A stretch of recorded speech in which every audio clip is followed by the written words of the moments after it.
When I tell you guys that I've been reading almost exclusively hockey romance books preparing to do this recommendations video for you guys, I'm not lying. I've read so many hockey romances in the past month. I feel like I'm sort of an expert now, and I have an elite list of hockey romances, most of which I've literally never talked about because I read them all this month. So I'm super excited to give you guys some fresh and exciting hockey romance books. With the amount of research I've done, I could literally do a part 2 because I still have so many on my TBR, but I have a really good chunk of books that I just want to share with you guys now. Which reminds me, if you're watching this video and any of these books do spark your interest, I do have my Amazon storefront linked down below that has all of the books that I'm going to talk about in this video just in one easy place. I figured it could make someone's life a little bit easier. I read most of my books on Kindle or like Kindle Unlimited, and a lot of these books are on Kindle Unlimited, so use the link, figure it out. You can find them there. I am really excited to get into these book recs, however, so let's just get started. Not required is watching an actual hockey game on the TV with your boyfriend while you read these books for background noise, even though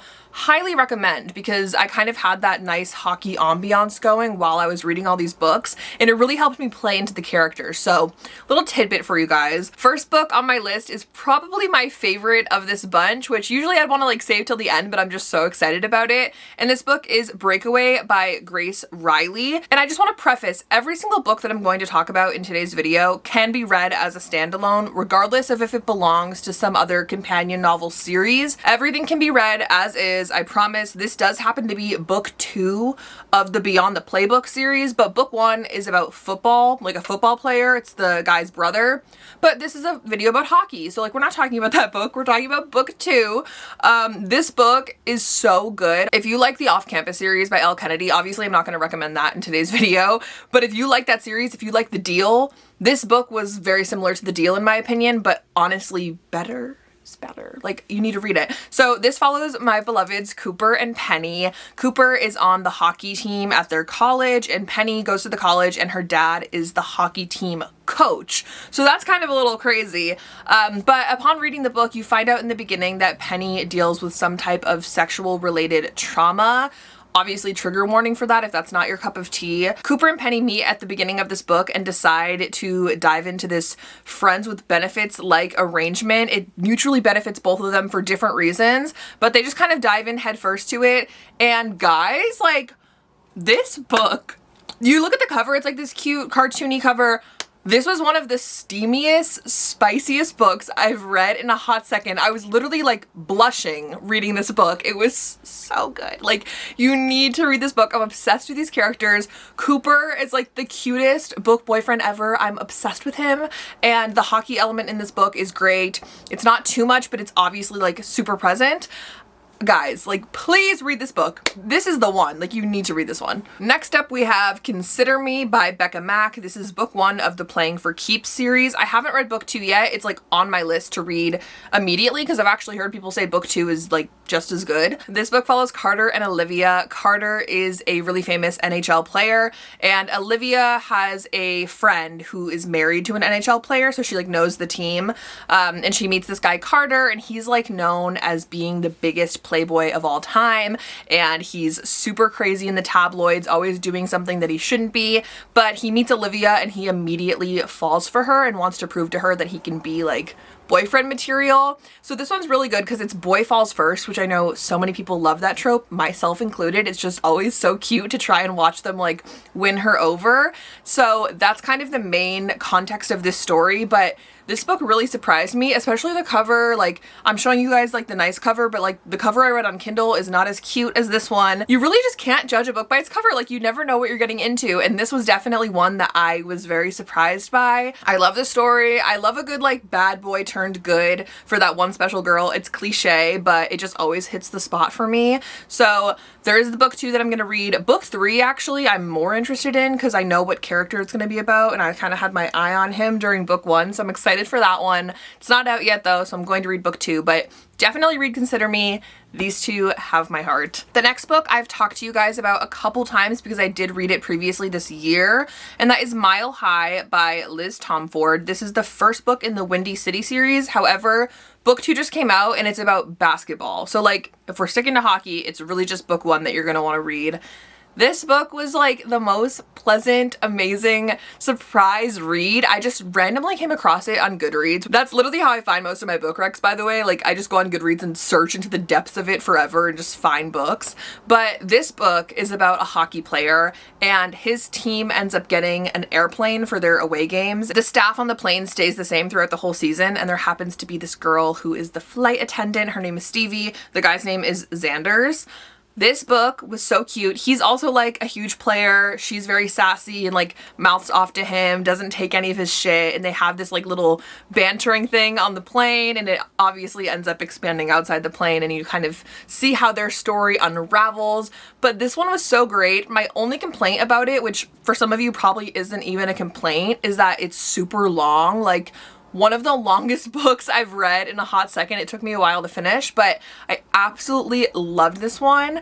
One of my new all-time hockey favorites. I swear it's that good. This book is like a full package deal. Like, the writing, the characters, the plot, everything about it is really great. You don't really have to compensate in any areas, so check it out if you've not already. I'm gonna read book 2, even though it's about a basketball player, but I'm sure it'll be just as good. Next, we have the underdog of this whole video, because I went into this series not thinking anything of it. Not that we're judging, but the covers and the title of the books are just so like, there's no way this is that good, but like, oh my god, this is a whole series, okay? This is a series where I actually read all of the books. There's 4 full-length novels and then 1 novella. The novella, not worth reading in my opinion. I would read the 4 main, but personally, book 2 and 3 were the superior books. The series is called the Vancouver Wolves Hockey Series by Odette Stone. The first book is called Puck Me Secretly, which is like, I already went through a whole phase of reading the Puck series by Helena Hunting, and that's just like the most cringe title of all time. So I saw this and I was like, if I've gotten through the whole Puck series, I can get through anything. So I went ahead and read it.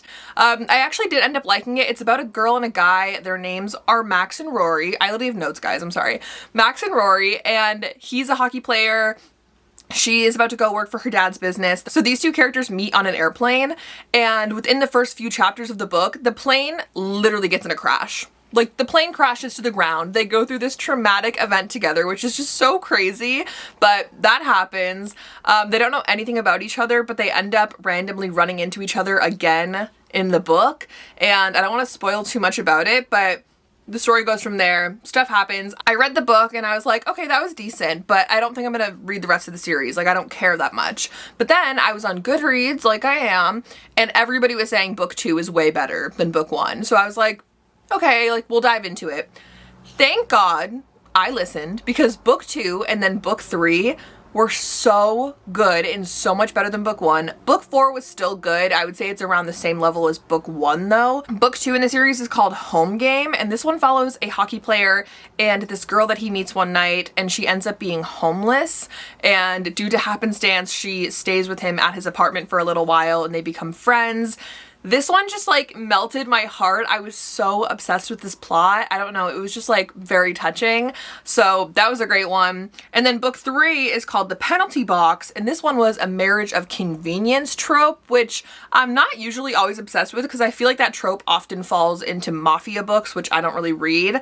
But this was such a fun plot and I absolutely loved the book. Like I said at the beginning of this video, any of these books can be read without reading the other ones. Like, you might run across like slight spoilers, but nothing like enough to make you not want to read the other books. But like I said, book 2 and book 3, highly recommend, but you could totally read the whole series or just pick one. Next on my list is another book that I have talked about, and that is Iced Out by C.E. Ritchie, and it's book 1 in the Lee and You series. There's only 1 book so far. The second book is coming out in December, and I think there's plans for there to be 5 books total, but they're all gonna be standalones, so it doesn't matter. But this first book just was so fun. It's about 2 hockey players that play for the same college team. They've known each other since high school, and they've kind of had this enemies arc going. They don't like each other at all, but they end up running into this weird thing where one of the players is gay, the other one is allegedly not gay, which I feel like is like a very popular trope within hockey romances. But one night, one thing leads to another and they end up hooking up. And the next day during their game, they end up winning for the first time in that season. And they're very superstitious, as hockey players are. And they come to the conclusion that the reason they won is because they hooked up. And so they have to keep hooking up in order to win the rest of the season. And so things get messy there, but this plot is just so fun. Like, you can't tell me that doesn't pique your interest, like what ends up happening, especially with the enemies to lovers element. That's always like really fun to explore. So this is a really good one. I'm super excited to read the rest of the series. I'm not sure which characters they're following, but I love a good just like companion novel hockey series, but this first book was definitely worth the read. I really enjoyed it. Another series that's actually complete and pretty similar to this concept is the CU hockey series by Eden Finley. The first book is called Power Plays and Straight A's, and there's 5 books in this series and they're all out. The first book is Brother's Best Friend. One of them is a hockey player, one of them isn't. The 5 books follow 5 different hockey players. Some of them, they're both hockey players. Some of them, they're not though, I don't think. So it just depends on which book. But the first one is Brother's Best Friend. Super fun. All 5 of the books follow a different gay couple. I read all 5 of them and I like all 5 of them. So they all have different tropes and plots. You can look them up, but I know the first one's Brother's Best Friend and it's really good. And it's short and cute and easy to read. The next book on my list is like a true standalone, and that's called The Newspaper Nanny by Marin Moore. This was a fun one because the guy isn't a hockey player, but he's a hockey coach, former hockey player, and the girl is a nanny for his 2 daughters. His wife ends up like leaving him, I guess, and he puts an ad in the newspaper that he needs a full-time nanny, and this girl who really needs a job and somewhere to stay ends up finding this ad, moving in with him, watching over his 2 girls, and you can kind of assume what would happen there, but I loved this one. First of all, I just love the single parent like nanny trope. I've read so many books like that and I just always love them so much. I don't know why. And the fact that he's a coach and not a player made this sort of different from a lot of other hockey romances that I've read. I personally have a soft spot for when there's like little kids mentioned in books, especially if it's like a single parent or what it be. I always find that enjoyable. I know it's not everybody's cup of tea, but if that's you, you'll definitely enjoy this one. The last book on my list is another standalone, and it's called Rule Number 5 by Jessa Wilder. This book follows 2 people that meet at a bar one night, Jax and Sydney. Jax is a hockey player and Sydney is like anti-hockey. In fact, she has her life totally mapped out and she has these 5 rules about dating and she refuses to break any of them for any guy. One of the rules being that she doesn't date hockey players. She meets Jax at this bar and he immediately is so into her and wants to date her, and basically dating him would mean breaking all 5 of her rules. And so this book follows their relationship and how Jax kind of tries to break down her walls, and this is another guy falls first one. So I really enjoyed that aspect of this book. I like the premise of this one, how there was the 5 rules and you see how he ends up breaking down those 5 rules and what goes into their relationship. It was a really quick read for me, and overall the couple was very cute. Hopefully within that bunch you can find 1 or 2 books that piqued your interest that you want to check out. If any of you guys have read every single book on this list, I applaud you. You are a hockey romance fiend. But if you guys do want a part 2, I have plenty more recommendations and also just like the longest hockey romance TBR you could imagine. So I'm totally willing to do that if it's something you guys want. If I didn't mention your favorite hockey romance, leave a comment down below and I'll check that out as well if I haven't already, because I want to hear from you guys what you guys like. But yeah, I hope that this video was helpful. And as I mentioned, my Amazon storefront is linked down below, so you can find these books easily either on Kindle or if you just want to buy them off of Amazon, whatever's best for you. The link will be down below. But I hope you guys enjoyed this video. I hope it was helpful for some of you. Let me know if you read any of these books. I would love to talk about them with you. And I will see you guys all very, very soon in my next recommendations video. Bye!